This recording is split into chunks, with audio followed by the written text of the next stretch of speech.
सावन मास की व्रत कथा हिंदू धर्म में बहुत महत्वपूर्ण मानी जाती है। इस व्रत की कथा बहुत से पुराणों में मिलती है, लेकिन एक प्रमुख कथा यह है। एक समय की बात है, एक गांव में एक ब्राह्मण थे जिनका नाम धर्मदास था। वे और उनकी पत्नी सुखदेवी बहुत धार्मिक और साधुव्रती थे।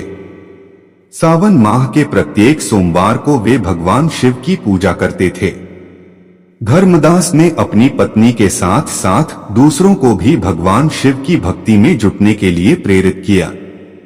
एक सावन के सोमवार को धर्मदास ने अपने गांव के लोगों को भगवान शिव की कथा सुनाई। उन्होंने बताया कि एक बार एक धनु नाम का लड़का था जो अपनी माता पिता की शिव भक्ति से विशेष प्रसन्न था। वह भगवान शिव की पूजा अर्चना और शिवलिंग के प्रति विशेष समर्पण करता था। एक बार वह गंगा नदी में नहाने के लिए गया और वहां उसने एक अद्वितीय शिवलिंग पाया। धनु ने उस शिवलिंग को प्रतिदिन गंगाजल से स्नान कराया और पूजा की। इससे उसकी भक्ति और भगवान शिव की कृपा उस पर बरसने लगी। एक दिन धनु को एक राजा ने अपने राजधानी आने के लिए आमंत्रित किया। राजा ने उसे अपनी राजमहल में आकर शिवलिंग पूजा करने का आदेश दिया। धनु ने राजा के आदेश का पालन करते हुए उसी दिन शिवलिंग पूजा की। उसने शिवलिंग को श्रद्धापूर्वक समर्पित किया और शिव की अद्वितीय कृपा प्राप्त की। धर्मदास ने बताया कि धनु की ईमानदारी और भक्ति ने उसे भगवान शिव की कृपा दिलाई। इसी तरह सावन मास के सोमवार को व्रती लोग भगवान शिव की पूजा करते हैं और उनकी कथाएं सुनते हैं ताकि उनकी भक्ति में वृद्धि हो और वे उनकी कृपा प्राप्त कर सकें।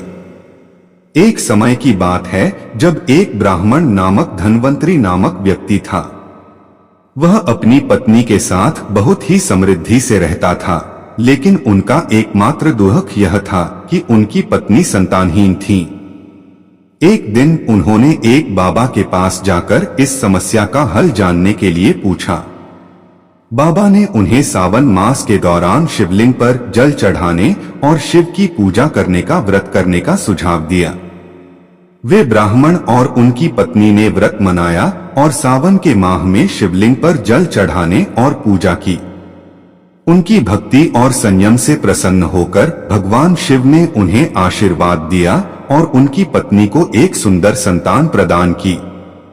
इस प्रकार उनके व्रत की सफलता ने उन्हें समृद्धि और संतान की प्राप्ति में सहायता प्रदान की।